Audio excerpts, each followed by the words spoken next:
Welcome back. This video is going to be about hull repair on this GSXL Gray Ghost. Everything's out of it. The engine, hood, all of that's off. The ski's just flipped over, and as you can see, it's pretty badly scratched.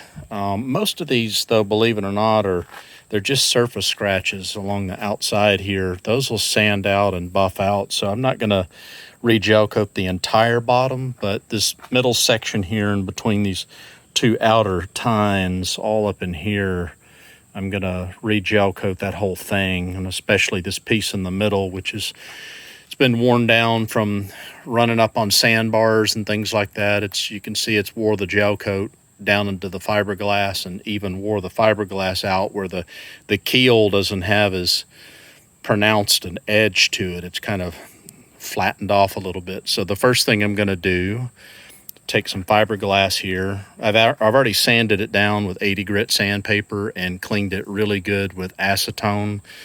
So we're going to cut some fiberglass matte pieces here, and we're going to build this back up, and then we're going to sand it down.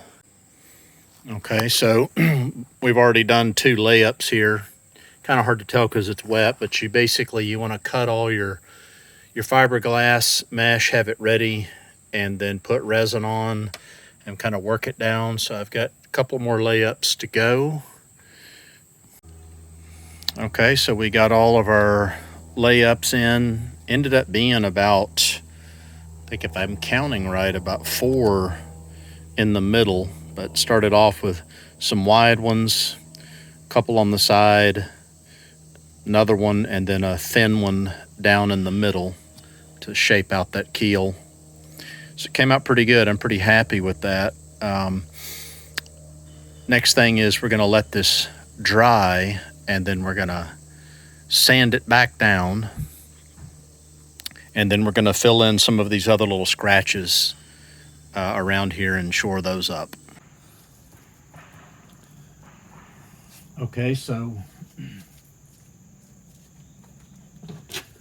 now what we're going to be doing is, since our fiberglass fully dried here, we're just going to be sanding all the really rough spots down. I'm just going to use a regular sander on a drill. If you have a DA grinder or something like that, that's even better.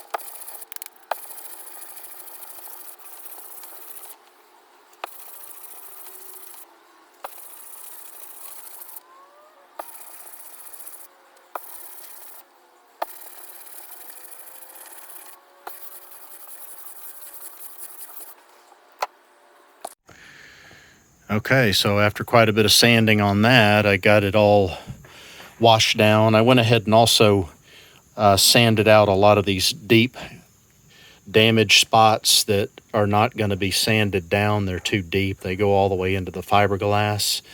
And I'm going to clean those up real good with acetone, and then I'm going to shore those up with a little bit of fiberglass resin. You can also use things like Marine Tex or even a little bit of colored gel coat if you want to keep it the same color. Since I'm going to put 2 coats over this, I'm not worried about it being colored. I just want to fix it and get it all smoothed out. So there's another spot back here that needs to be fixed. So there's not too many of them, so just a little bit of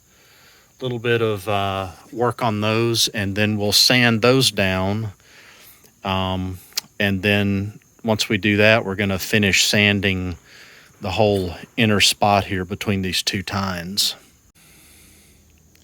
Okay, so we patched up all of our little spots there and put some 80 grit sandpaper on a orbital sander and went over the whole thing here in between the 2 tines, cleaned up all the deep gouges. They're all out for the most part, and then can't get my orbital sander up in here without getting into more of the edges than I want to, so I'm going to have to hand sand those, but that's not a big deal. But up in here along this area, I'll hand sand all of that. But everything else is looking pretty good. Remember, I'm not going to do the outsides here, because that doesn't need gel coat. That gel coat's fine. As bad as this looks, that's just surface area there, you know. I'm just going to lick my finger and wipe on it, and you can see very, very light stuff there. That'll all sand out, and we'll just buff that. So just focusing on in between these two tines is what we need to do. And since I left and can't find my little catcher there on this orbital sander, it all went on my pants. So now I've got powder coated shorts I'm wearing. So next thing we're going to do is, after I finish sanding this with 80 grit, we're going to wash all that down, get it all clean, and then we're going to go back over it with I think 120 before we get ready for gel coat. This is what it looks like after fully sanding it with the 180 and letting it dry. And so now I'm going to go back over this with some 220, wash it off, and then it'll be ready for gel coat.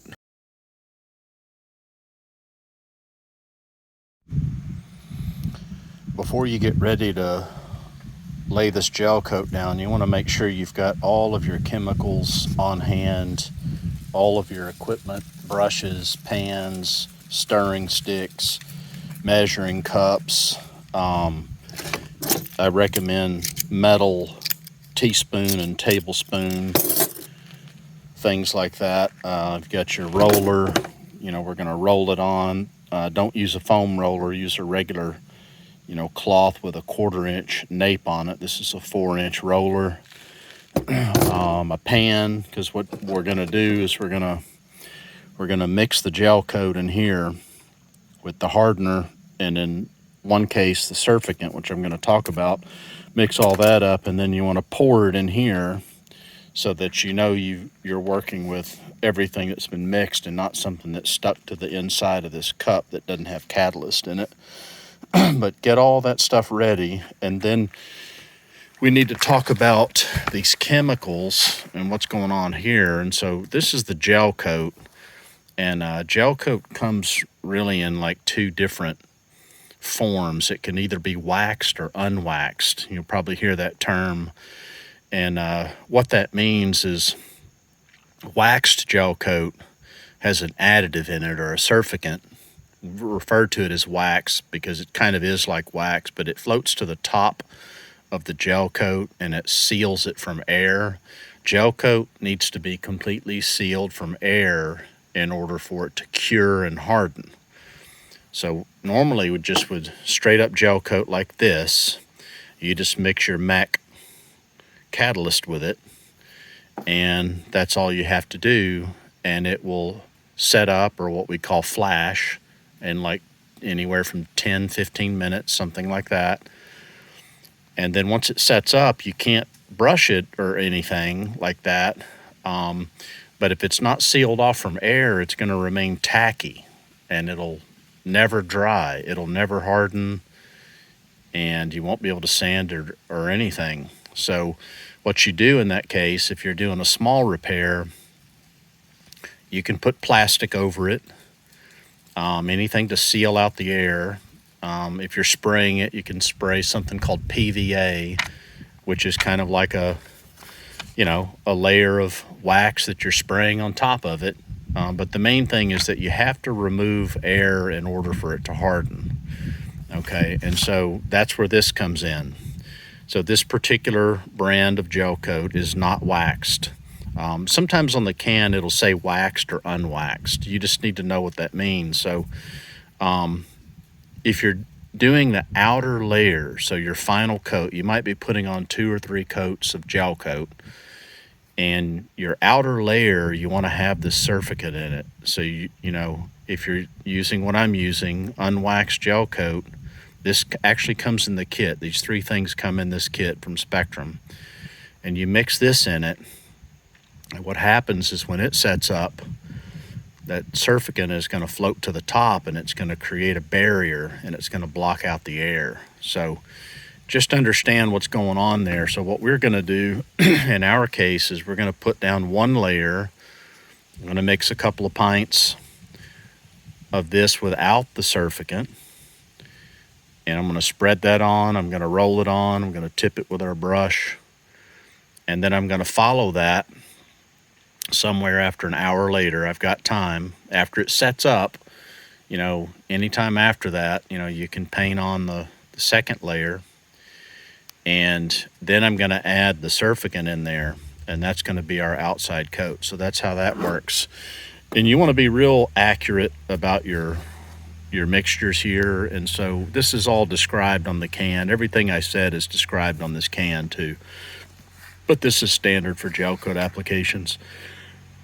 MECP, you know, is 14 to 16 drops out of this per ounce. That ends up being like 256 drops a pint. I don't know about you, but I'm not going to count 256 drops. And so that actually comes out to exactly 2 teaspoons a pint, which is where these come in. So exactly 2 teaspoons will get you at the recommendation of 2% MAC per gel coat. And then our surface sealant, when we do that on the outside, is 1 ounce a quart, and or half an ounce a pint. And it turns out that a tablespoon is exactly a half an ounce. And so we're going to use, again, we're going to use the big one here, tablespoon.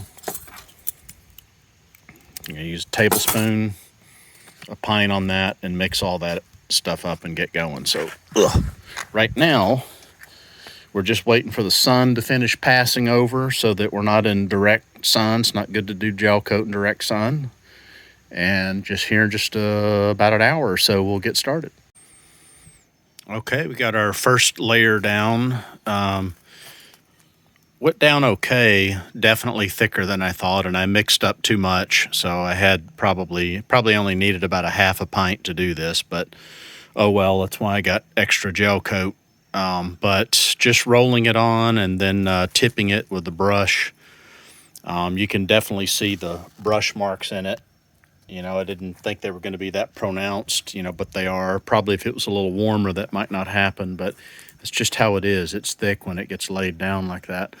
Tried to do a little double duty on the keel there because I know that was down to fiberglass, so that's going to be coat 1. The good news is the color is spot on, so I don't think there's going to be any problem with the color transition here once we get it all done. So we're going to let this set up for another probably an hour or so, and then we'll put on another coat on top of that.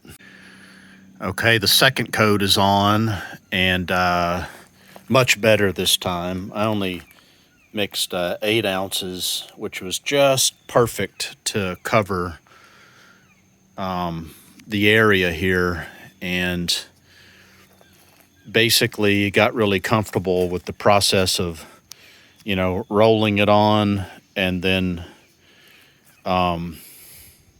tipping it with the brush and doing just like, you know, 12-inch pieces all the way down, not going back and brush stroking anything, just keep moving forward like a machine. And you know, that's looking pretty good. So these brush strokes, they're going to dry that way, and when they do, I'm going to have to sand them all down, but that's just par for the course. So that's looking pretty good. So we're going to let that set up. That took about an hour for this to set up to the point where I could put another layer on. It was still tacky to the touch, and that's expected. So I'm going to let this set up probably for about an hour or two, and then I'm going to put on the final coat, which will have the surfactant in it, and that should get us set. Oh, the other thing I did is I I've sort of focused more on this area in the middle, kind of gave that a little bit more attention and put some more layers there. So it technically has a stroke or two more than the rest of it, but it needed it. So now at this point, you can't see any of the, the hull spots coming through. So it's completely covered. So we're ready for that final coat.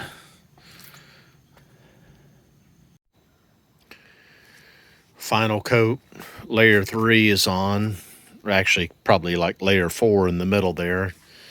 Like I said, I keep putting a little bit more emphasis on that, but it's what it looks like. It probably doesn't look any different to you guys because it's just, shiny gel coat with brush marks in it. But it's got 3 coats on it, and the outer one's got the Resurrecting in it. So that is going to harden and cure overnight, and we'll check it in the morning. Okay, after letting it sit overnight, it did cure. It's hardened, so that's good news. There's not a spot on it anywhere that's not perfectly hard. Nothing sticky or tacky. Feels pretty good. I took off all the masking tape, and as expected, there's a little edge here. That'll be the part to blend in, but the rest follows the contour outside here, so that'll be less obvious. But because it's an exact color match, there's not going to be really any problem blending this in. So I'm pretty happy with that overall.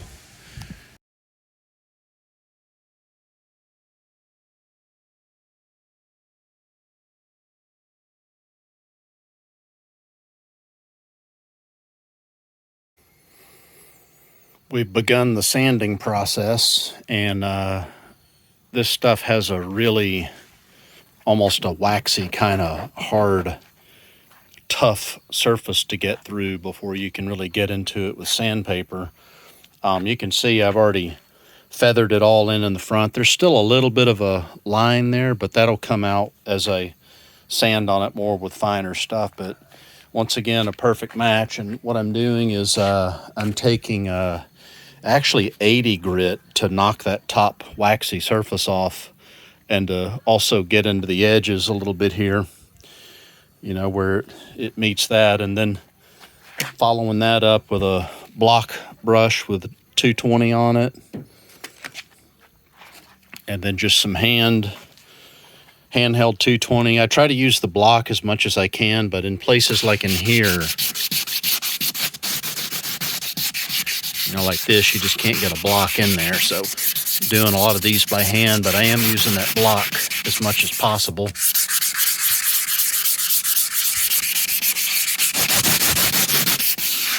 And up in this edge here,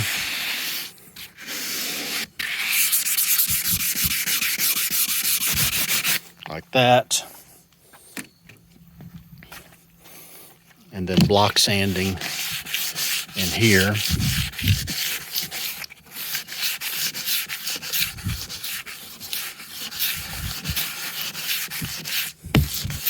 Anywhere it's flat.